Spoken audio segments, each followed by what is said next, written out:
This tale of families torn apart and living in permanent despair for years on end is only the first circle of consequences. There is a ripple effect that extends to friends and neighbors, to whole communities and beyond on the fabric of society. We have today with us two representatives of states who have experienced this tragedy and who are going to tell us what has been the impact and how it has been dealt with in their country. First with us is the ambassador of Argentina to the UN in Geneva. During the military dictatorship which ruled Argentina between 1976 and 83, up to 30,000 people, according to various estimates, were disappeared. Federico, Villegas. Of course, the enforced disappearance of persons was not invented in Argentina, but the thing is that in Argentina, the massive and systematic use of this method, that at that time was not considered an international crime yet, was something that stayed as part of the identity during that darkest hour.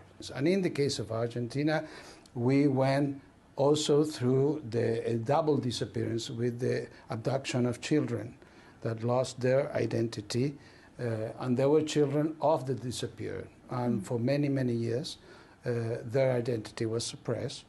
As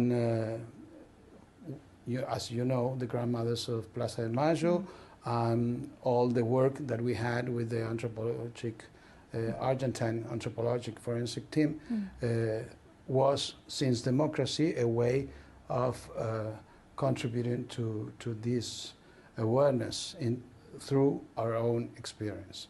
In the same way that it was part of our identity in the darkest hour, it became the fight against the enforced disappearance and the fight against impunity for these crimes and the continued progressive development of international human rights law on the enforced disappearance issue has become a part of the identity of the democratic Argentina. So it's a process of 20 years of lights and shadows, but finally in 2005, the three powers of the state and the society behind it decided that we need a new social contract as a country.